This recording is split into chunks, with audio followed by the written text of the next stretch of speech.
We got breaking news out of Major League Baseball where the San Diego Padres have acquired closer Mason Miller in a trade with the Athletics. That's been confirmed by our very own Jim Bowden. The Padres will also be receiving lefty starter J.P. Sears in a deal, and this one is earth-shattering for both sides. And for more on this trade here, we're going to bring in our very own Jim Bowden to break all this down. This news coming in. And Jim, your impression on both sides of this deal? Brennan, I think it's a great trade for both sides, and both teams are in completely different situations. So for the Padres, they're trying to win a World Series right now. They've committed all the long-term money to Manny Machado and Fernando Tatis Jr. and Xander Bogaerts, and their window to win is now, and they can't wait. And so they make this deal. Mason Miller, obviously, impact young closer that's controllable. J.P. Sears, controllable starting pitcher. So Miller goes to the back end, Sears to the rotation. So I think it's a really good move for them to win now. But on the other side for the Athletics, I got to be honest with you, in the long run, they'll end up winning the deal because Leodalis De Vries, the shortstop they acquired, who's a teenager, he's a switch hitter, is one of the top 2 or 3 prospects in the entire sport.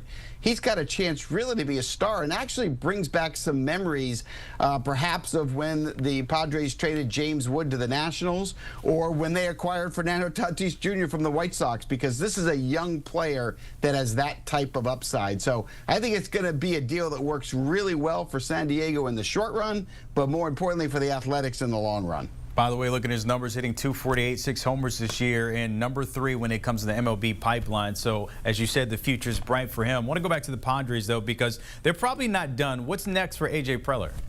Well, that's a great question, because this trade absolutely screams that the next thing they're going to do is trade their closer, Robert Suarez, who will be a free agent at the end of the year now that you've replaced him with Mason Miller. And then they're going to probably trade Dylan Cease, the starting pitcher who's a free agent at the end of the year, because you've just replaced him with J.P. Sears. So this sounds to me like this is just going to be the beginning of a flurry of moves by Padres president A.J. Preller.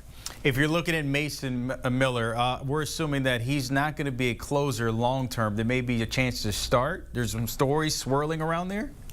Yeah, look, Brandon, there's a lot of teams out there that have been trying to acquire Miller for the last couple of years, not to use him in the same role the Athletics are using him in, but rather they want to make him into a starter. There's a lot of teams that believe that he can develop into a #1 ace type of starting pitcher if developed right. Now, Miller has tried to start in the past. It didn't work well.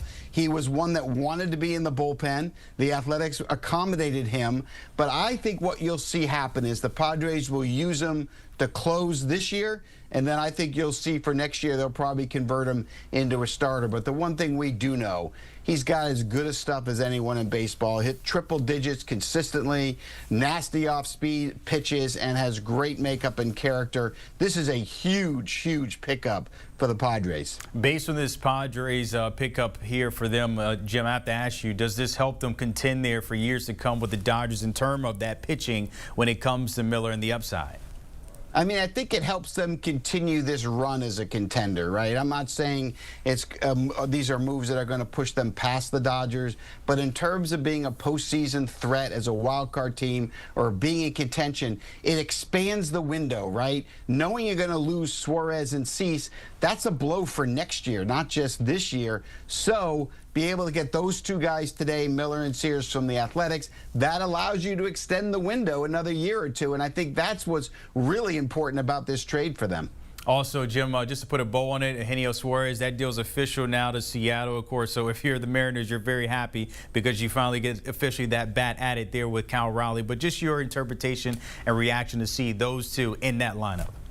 Yeah, look, I think what the Mariners have done is significantly change the landscape of the American League West. The Astros have been in first place. The Rangers are coming. I think the Mariners trades for both Naylor and Suarez and their pickup of reliever Caleb Ferguson has now put them in a position, in my opinion, to be the favorites in the West. I also will argue that this is the best chance they've had since they've been in existence of winning their first world championship. This team is that good. The starting pitching is 5 deep.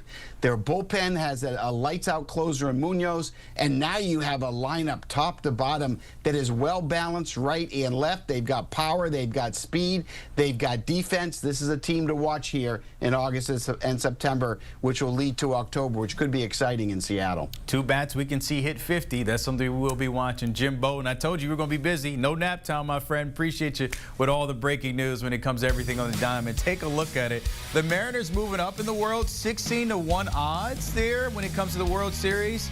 Obviously, Suarez had something to do with that, and maybe those other key additions. Outside of that, the Dodgers are still the favorite at 220, followed by the Phillies, and then the Mets and Yankees as those top 3 odds to win it all.